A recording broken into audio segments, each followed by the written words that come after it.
Welcome to another exciting episode of the $1 Million Peddlers. I'm Papergoy. And I'm Mr. Magazine.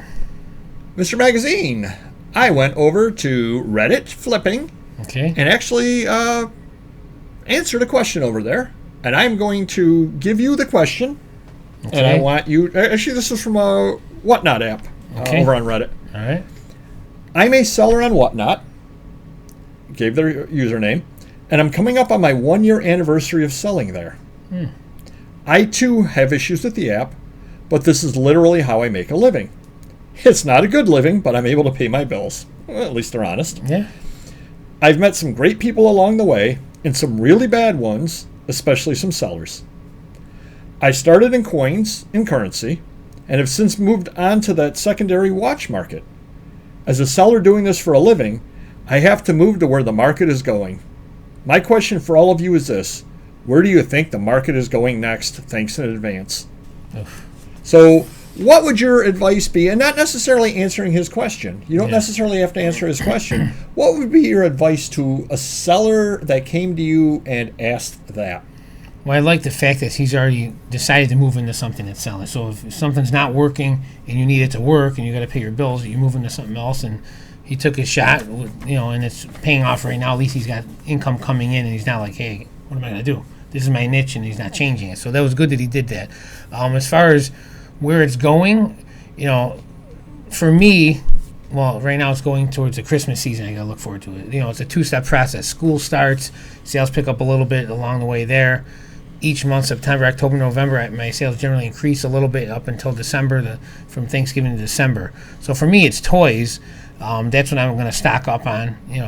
The other stuff that I sell on the adult end, to me, that's pretty constant. There's no real holiday up or down, and I'm still pushing that area too. But anything else, I'd like to do clothing. Don't have the time. Don't much about it. You know what I mean? So that's something that stuff's out there if you're willing to do the work. I know that going to all those sales and Goodwill. And so but other than that, I don't know what else I would suggest. For me, like I said, a lot of people bring stuff into me. I buy all over the country the stuff that is my niche. Yep. You know what I mean? But as far as some people can come in weird stuff, I may buy it, I may not. But as far as where the market's heading, I do not have the glass ball. I can only guess. I answered the gentleman over there, and I said as follows. The only problem with moving categories regularly on Whatnot is the amount of time it takes to build yourself up in a given category. Say I said books are hot. You needed to be there 6 months ago, building up that category with regular auctions and getting your regulars, let alone getting the inventory to be able to sell, learning the category, etc. I sell in books and ephemera, and I can tell you they're not hot, but they do okay. But I guess my question to you is, let's say hunting knives were hot. Or were going to be hot. Yeah, right. What can you do with that information? Do you have the ability to source enough at a low enough price? Do you know what people are looking for? Do you know what to look for and what to avoid? If it has this, that takes down the value considerably, etc.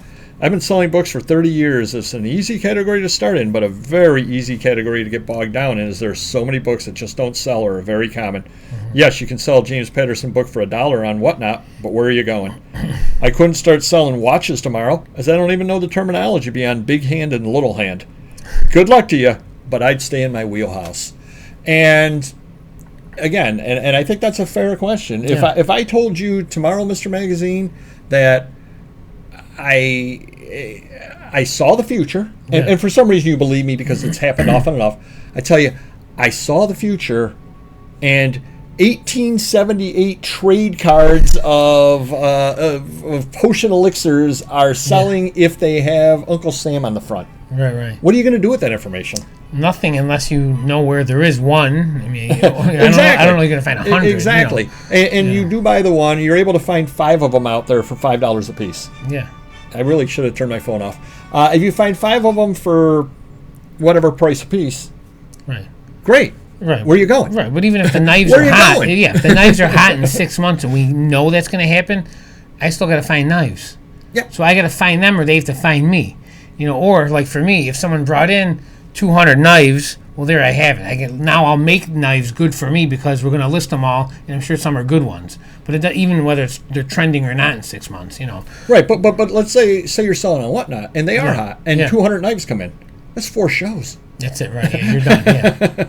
And unless that hard person to replenish has that, because you haven't been doing it long enough to have, Now, if I needed books, I'm sure I can make some phone calls. I'm sure I could get books tomorrow. I don't need books. I've got plenty. But I also, every estate sale has books. Not every estate sale has knives. Yeah. So you'd have to figure out a way to be able to get knives in. Yeah, like I said, certain things you can find out there if you work hard enough. The clothing, I'm sure you can find clothes if you drove all over town. Even Hot Wheels, our buddies doing great selling Hot Wheels. Those are always plentiful. You just gotta find some sources and stuff on that. But I would stick with what I have until something else presents itself. Yeah, because the person has figured out a way to source watches, and they may not be the hottest thing anymore, but they've got whatever period of time into it. They've sourced the watches. They've learned the terminology, and it's not like watches are Pogs or Beanie Babies. Yeah, it's not like nobody wants them. Is it a more difficult market? Potentially. Yeah. Just like anything else. I mean, comic books and baseball cards had their downtime as well. Sure. But there were still people making a living, Yep. even in the downtimes on those. Yeah, the only thing I would suggest if he's doing watches now, and I don't know if he is or isn't, but become a watch expert, meaning learn how to fix them, because then you can buy them really cheap in lots. You could probably go on eBay, a lot of 20 watches, $20. Well, some just need batteries, some, minor stuff, but if you learn that, now you get the next level of watches. You can take advantage of that. So. Well, and again, I don't know what level of watches he's selling, but I would say once every 2 weeks in Rochester, there's an estate sale with a fair number of watches at it. Not, a ton, but you're going to be able to buy a few watches at the good estate sale, and even the junky estate sales are going to have 1 to 2 of them. Everybody had watches back in the day, right. So you become a watch expert. I don't know if you'd be able to pick up enough watches to sustain a Whatnot, just because the volume of stuff you can move on Whatnot. Right. But again, you've learned watches. Why are you throwing that knowledge out the window? Even if you just stay with watches 1 show a week or 1 show a month. Yeah. To keep your toes in it, what you already know, right? And you're making money, and you can start a second show with the new niche you want to move into. Yeah, exactly. Yeah, keep the old and add the new to it. Yeah, for sure. So hopefully that helps you, gives you a different way kind of to think about things. Yeah, it's great to know what's the hot new thing, but if you can't act on it, doesn't do you any good whatsoever.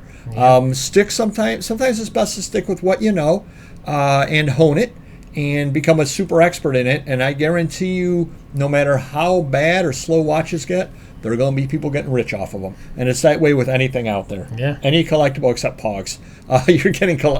Somebody's getting rich off of it. So hopefully that helps you a little bit. Hit the like button if you could, and we will see you next video. Take care. Bye-bye.